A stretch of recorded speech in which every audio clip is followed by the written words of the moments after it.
낭독을 시작하기 전 알려드립니다. 본 컨텐츠는 책을 대신하기 위하여 만든 컨텐츠가 아닙니다. 아직 읽어보지 않은 분에게는 책을 소개하고 이미 읽어보신 분에게는 간편하게 회독할 수 있게 해보자는 뜻으로 제작되었습니다. 많은 분들이 독서를 쉽게 접하고 독서로 얻은 것들을 함께 나눌 수 있는 새로운 독서 문화를 만들어가고 싶습니다. 중략된 부분이 아쉬우신 분은 하단의 링크로 꼭 책을 구매하여 읽어보시길 바랍니다. 그럼 지금부터 낭독을 시작하겠습니다. 1976년 12월 나의 내맡기기 실험의 결정체라고 할 만한 일이 일어났습니다.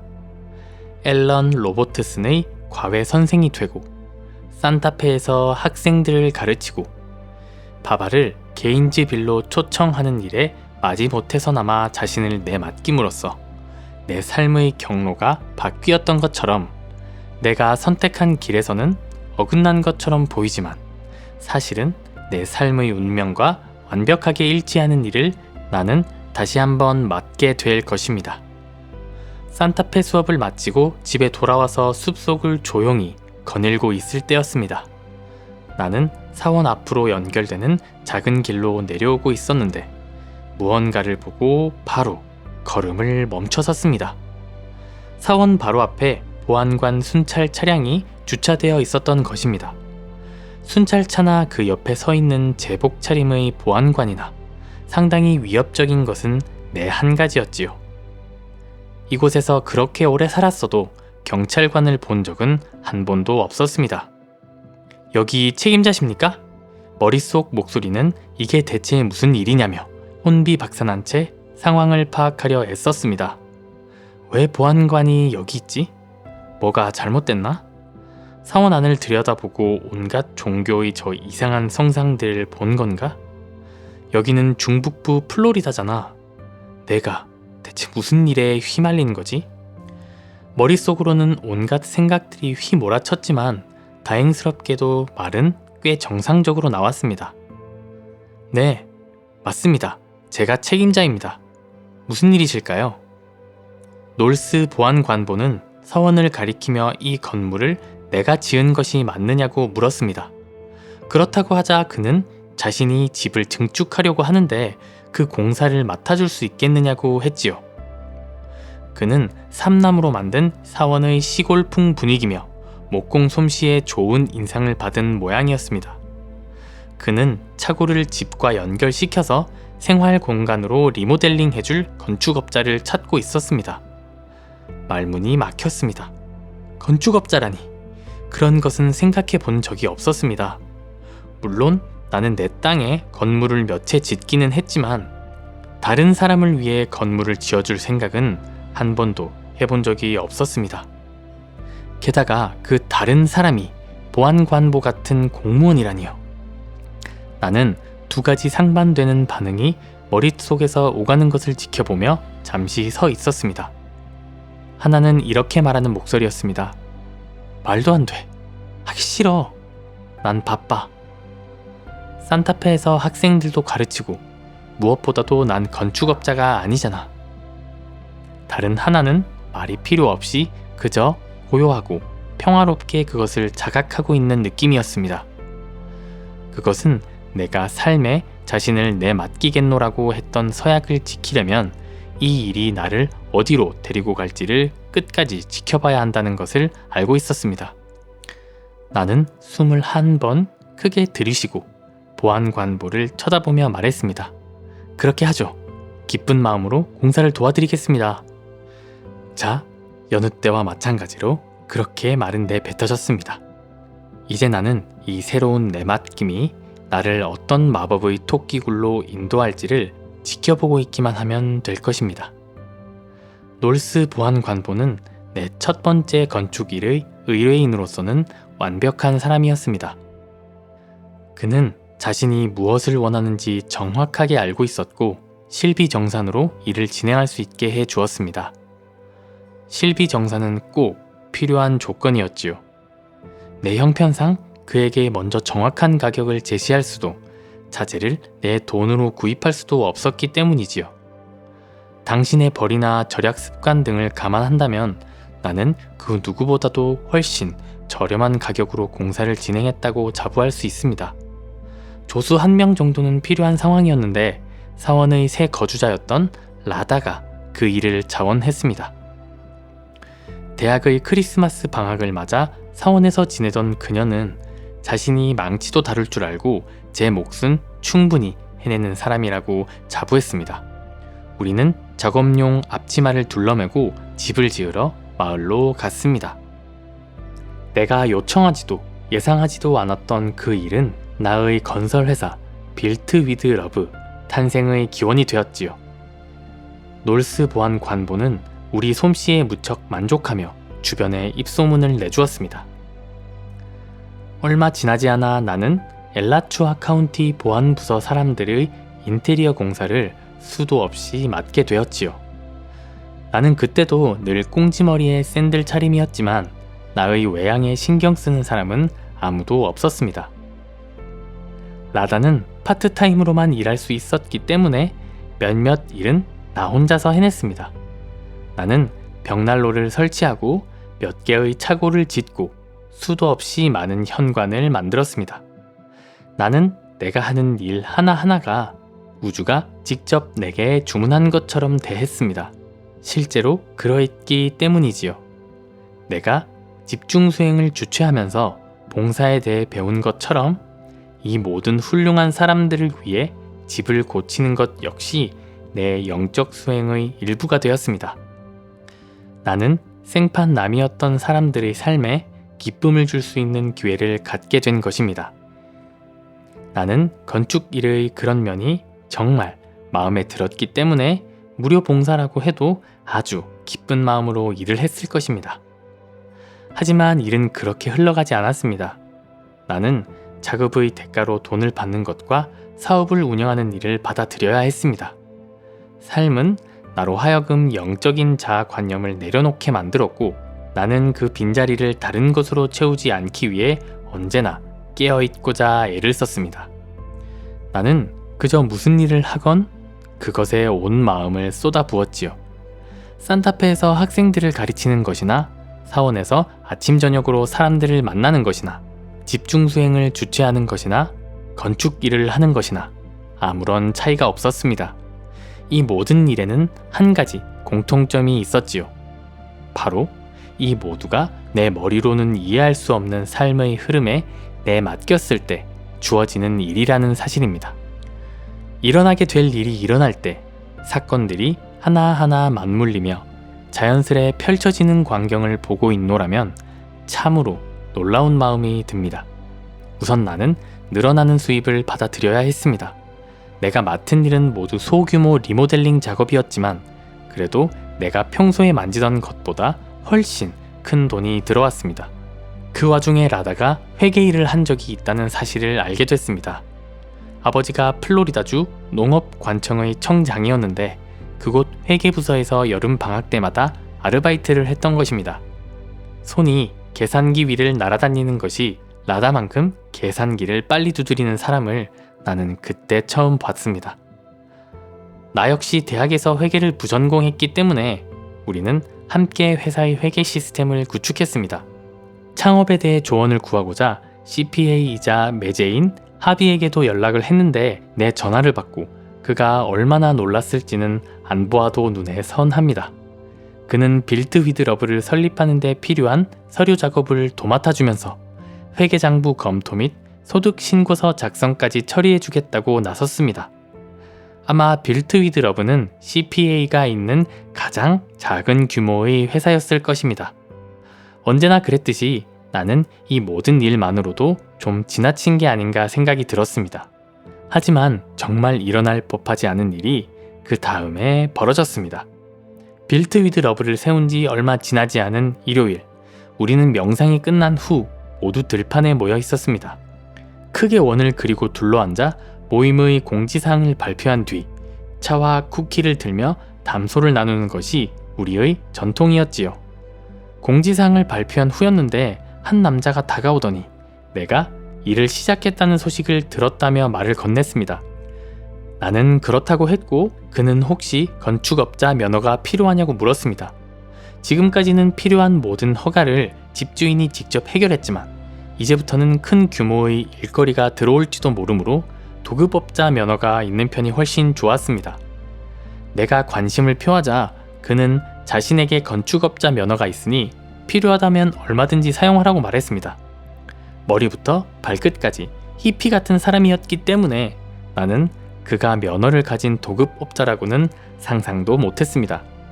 그에게 어떻게 면허를 따게 되었냐고 물었더니 몇 해 전 카운티 면허청과 주 면허청 사이에 분쟁이 있었는데 덕분에 그때는 서류를 제출하기만 하면 도급업자 면허가 나왔다고 했습니다. 그래서 그냥 서류를 제출했고 사용 가능한 면허를 취득하게 됐다는 것이었습니다. 너무 완벽해서 오히려 믿기지 않는 말이었습니다. 나는 다음날 카운티에 전화를 해서 그가 알려준 면허 번호를 조회했습니다. 해당 면허는 유효했고 가입비까지 모두 완불된 상태였습니다.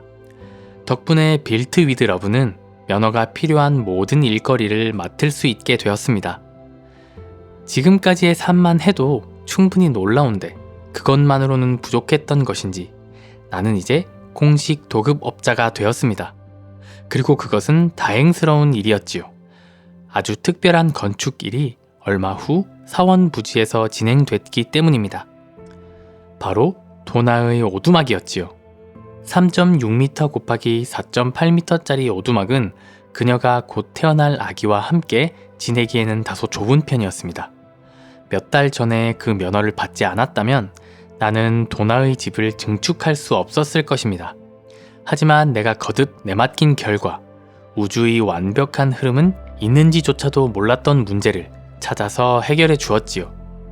우리는 생활 방식을 바꾸지 않았기 때문에 빌트 위드 러브로 들어온 수익은 모두 사원으로 재투자되었습니다. 나는 도나의 오두막 한 면을 완전히 허물고 아기 침대를 놓을 방과 제대로 된 욕실을 만들었습니다. 우리 딸인 더가 데비는 1977년 8월에 태어났습니다. 암릿과 마타지를 비롯한 많은 사람들이 건강과 번영과 영성을 비는 축복의 선물을 보내주었지요.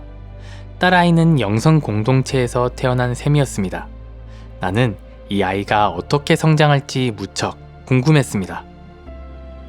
이쯤 되면 이제는 나도 정착하여 삶에서 벌어진 모든 변화들을 차분히 소화시켜야 할 때라고 사람들은 생각할 수도 있겠습니다. 나는 산타페에서 강사로 일하며 한 달에 $350를 벌 때조차 언제나 그 예산 내에서 생활했습니다. 하지만 이제 빌트 위드 러브 덕분에 나는 산타페 월급 외에도 한 달에 몇백 달러를 더 벌게 되었습니다. 그 이상의 수입은 확실히 필요 없었습니다. 적어도 나는 그렇게 생각했습니다. 에너지의 흐름이 이제는 끝났다고 생각할 때, 혹은 끝났으면 좋겠다고 바랄 때 사실은 일이 본격적으로 시작되고 있곤 하는 것은 아예 내 인생의 한 패턴으로 자리 잡아가고 있었습니다. 내가 에너지를 주도하지 않고 그것을 따라가는 것이 다행이었습니다. 우주의 계획은 내 마음이 상상할 수 있는 것보다 스케일이 언제나 훨씬 더 컸기 때문입니다.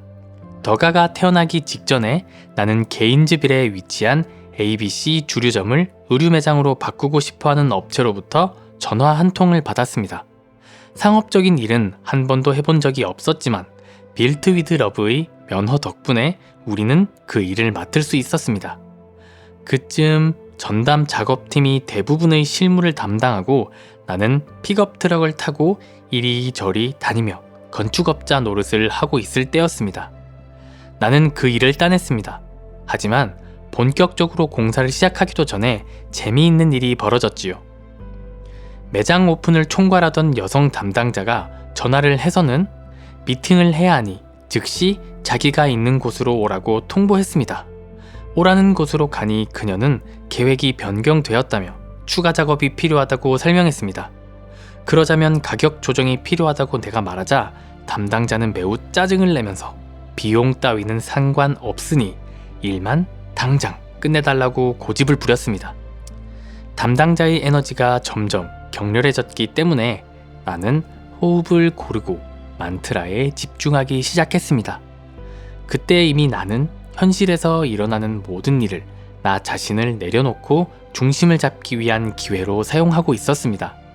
나는 정중하게, 하지만 약간은 농담식으로, 그럼 지금 내게 원하는 게 당장 우리 작업팀이 일하는 대로 달려가서 하던 일을 모두 멈추게 하고 요청한 추가 작업부터 시키는 것이냐고 물었습니다. 맞아요. 바로 그렇게 해주세요. 담당자의 말을 듣는 순간 나는 문제가 생겼음을 직감했습니다. 나는 그렇게 하자면 돈이 상당히 많이 들 것이라고 말했지만 그녀는 아주 확실한 어조로 지금 스케줄이 매우 빠듯한 상황이라서 일 하나하나가 만만치 않을 테지만 일만 제대로 끝낸다면 회사에서 돈은 얼마든지 줄 것이라고 답했습니다. 나는 최선을 다해 일을 처리하겠다고 하고 담당자에게 약속했습니다. 공사 기간 내내 그녀는 계속 지시사항을 바꾸고 모든 일을 지금 당장 해달라고 요구했습니다. 하지만 동시에 일할 맛이 날 만큼 돈은 확실하게 뿌렸습니다. 나는 그 모든 변경사항을 일일이 반영하면서도 원래 예상한 기간의 반 만에 공사를 완료했습니다. 공사하며 받은 보너스며 야근 수당이며 추가 비용이 얼마나 많았던지 나는 약 4주간 일하고 대략 35,000달러의 이익을 남겼습니다. 그 액수를 정확하게 기억하는 이유는 내가 그때까지 벌던 한 달의 몇백 달러 수준을 훨씬 뛰어넘었을 뿐 아니라 바로 그 다음에 일어난 일 때문이었습니다. 나는 우리 땅 바로 옆에 붙어있던 6,000평 부지의 땅 주인으로부터 전화 연락을 받았습니다. 자기 땅에 매우 소박한 오두막 2개를 짓고 있었던 사람인데 이사를 가야 하는 바람에 그 부지를 내놨다고 했습니다. 그러면서 현금으로 37,000달러를 주면 땅을 나에게 넘기겠다고 말했지요.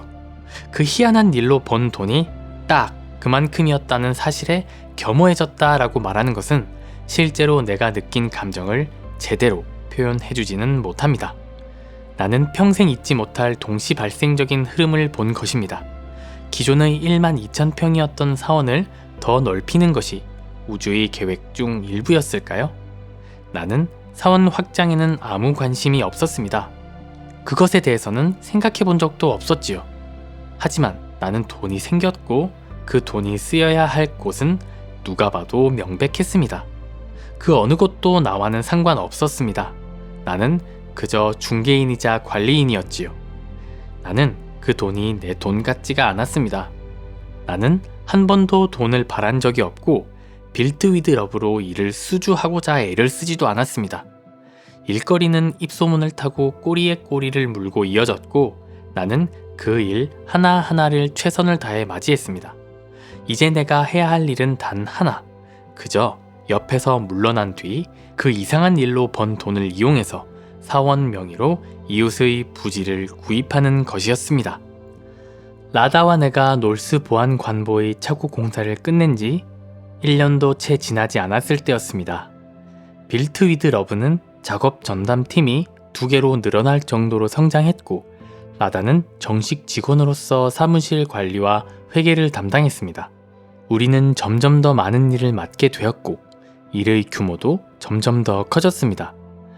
의류 매장 일을 끝낸 직후인 1977년 9월 오고야 말 일이 드디어 일어났습니다.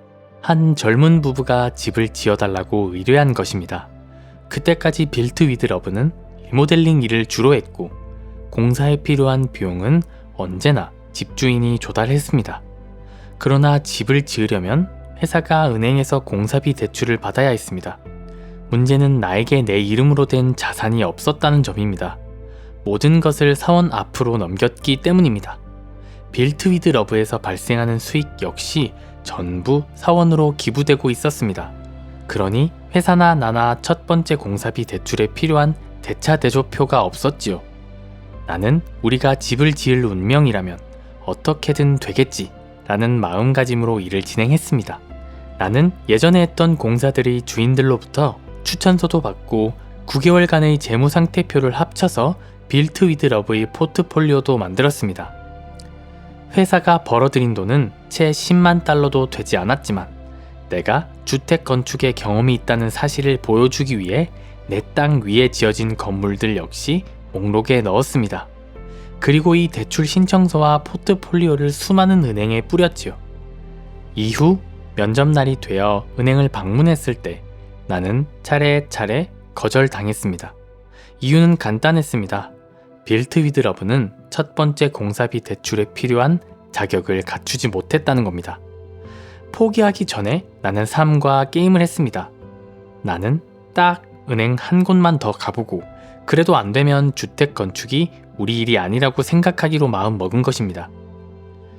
게인즈빌 시내에 있는 큰 은행의 로비였다고 기억합니다. 대출 담당자를 만나기 위해 오랜 시간을 기다리고 있었지만 내 차례는 오지 않고 다른 사람들만 자꾸 사무실로 들어갔습니다. 낙심한 것은 사실이었지만 나는 기다리는 동안 목소리가 그 상황에 대해 하는 말들을 내려놓는 데에만 계속 집중했습니다. 그때 내가 한 가지 깨달은 것이 있습니다. 사업을 하면서 마주치는 상황은 숲에서 혼자 살 때의 경험과는 현저히 다르다는 사실 말입니다. 나는 내 정신의 각기 다른 부분이 자극되는 것을 지켜보면서 그것들을 내려놓을 수 있었습니다. 그 결과 거절당할 것이 뻔한 대출 상담을 기다리면서도 그 시간을 목소리가 하는 말을 내려놓는 기회로 삼을 수 있을 만큼 내 의식은 나도 모르는 사이에 매우 명료해졌습니다. 내가 삶의 자신을 내맡기는 이유가 나를 없애기 위한 것이라면 그 일은 상당히 잘 진행되고 있었습니다. 마침내 내 앞의 모든 사람들을 들여보내던 접수원이 나를 불러 자기를 따라오라고 말했습니다. 하지만 그녀가 향한 곳은 로비가 있는 대출 상담원이 아니었습니다. 그녀는 로비를 굽어보고 있는 사무실 중 한 곳으로 나를 데려갔지요. 그녀가 문을 노크할 때 명판이 눈에 띄었습니다. 지점장 짐 오원즈. 그때 이미 약간 충격을 받았지만 그 다음에 일어난 일을 생각하면 그것은 아무것도 아니었습니다. 나는 사무실 안으로 안내받았고 지점장은 책상 뒤편 의자에 앉아 있었지요. 그는 내 신청서가 대출위원회가 정한 일반 기준에 못 미치는 것은 사실이지만 개인적으로는 지역은행이라면 지역 사업을 지원해주는 게 옳은 일이라고 생각한다면서 이야기를 시작했습니다.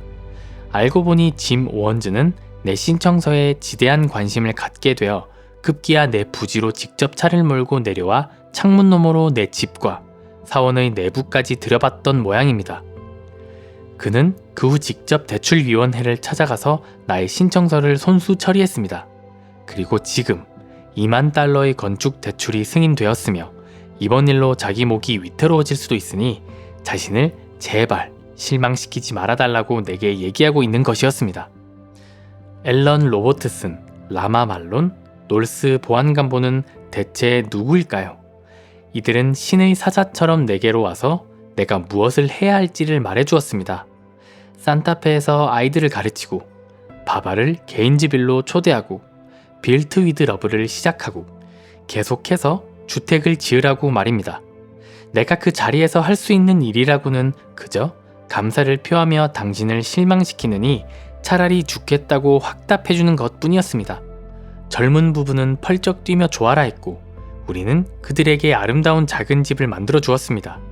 그뿐 아니라 빌트 위드 러브는 이제 더 큰 규모의 맞춤형 주택을 지을 수 있는 자격이 주어졌습니다. 나는 짐 오원즈 같은 사람을 만난 것이 너무나 영광스러웠습니다. 나는 은행의 지점장씩이나 되는 사람이 생판남, 그것도 영성 공동체에 거주하는 사람을 위해 그렇게까지 애써줄 수 있을 거라고는 한 번도 생각하지 못했습니다. 나는 분명히 많은 것을 배웠습니다.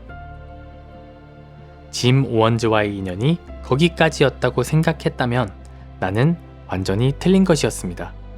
약 10년 후 내가 사업적으로 상당한 성공을 거두었을 때 삶은 가장 엉뚱한 상황에서 우리를 다시 만나게 해주었습니다. 그날은 내가 도나의 집에서 밤늦게까지 일한 뒤 잠시 쉬어야겠다고 마음 먹었을 때였습니다. TV에 재미있는 프로가 하나도 없길래 나는 게인즈빌 북쪽 동네에서 봐둔 새 비디오 대여점으로 차를 몰았습니다. 여기서 내가 밤에 시내로 가는 것은 아주 드문 일임을 말해두는 편이 좋겠습니다. 대여점에는 카운터 뒤에 있는 한 사람 빼고는 아무도 없었지요. 가게 뒤편에서 영화를 쭉 살펴보던 중에 점원이 통화하는 내용을 어쩔 수 없이 듣게 되었습니다. 그는 누군가에게 기업 유동 자금을 대출받으러 은행에 갔던 일에 대해 말하고 있었지요. 아무래도 은행에서는 작은 비디오 가게에 대출을 승인해주지 않은 것 같았습니다. 나는 그 남자가 어딘가 낯이 익었지만 딱 누구라고 집어낼 수는 없었습니다. 그러다가 비디오를 계산하러 카운터에 갔을 때야 그가 누군지 확실히 떠올랐습니다. 카운터 뒤에 있던 그 남자는 짐 오원지였습니다. 짐 역시 나를 알아보았고 우리는 지난 10여 년 동안 안부를 물었습니다. 그는 은행을 나온 뒤 자기 사업을 시작했다고 말했고 나는 대출이 필요하다는 대화를 어쩌다 듣게 되었다고 미안한 기색으로 말을 붙였습니다. 그가 오래전 베풀었던 선의를 생각하며 나는 그에게 혹시 도움이 필요한지 물었지요. 그는 내 제안에 매우 놀란 듯 보였으나 결국 가게 확장을 위해 현금 2만 달러를 은행에서 대출받으려고 했었다고 털어놓았습니다. 2만 달러는 10년 전, 우리 역할이 정반대였을 때 그가 내게 대출해 주었던 돈과 거의 똑같은 액수였습니다. 나는 이 일이 믿기지 않았지요. 은행이 그의 대출 신청을 거절한 직후 그가 전화통화를 하던 바로 그 시간에 내가 그 가게에 와 있게 될 확률을 위시해서 이런 일이 실제로 벌어질 가능성이 얼마나 있겠습니까? 마치 10년 전의 짐의 친절에 보답하기 위해 내가 그곳으로 보내진 것만 같았지요. 말할 필요도 없이 나는 영광스러운 마음으로 그에게 돈을 빌려 주었습니다. 이상으로 낭독을 마치겠습니다. 본 컨텐츠는 책을 대신하기 위하여 만든 컨텐츠가 아닙니다. 아직 읽어보지 않은 분에게는 책을 소개하고 이미 읽어보신 분에게는 간편하게 회독할 수 있게 해보자는 뜻으로 제작되었습니다. 많은 분들이 독서를 쉽게 접하고 독서로 얻은 것들을 함께 나눌 수 있는 새로운 독서 문화를 만들어가고 싶습니다. 중략된 부분이 아쉬우신 분은 하단의 링크로 꼭 책을 구매하여 읽어보시길 바랍니다. 감사합니다.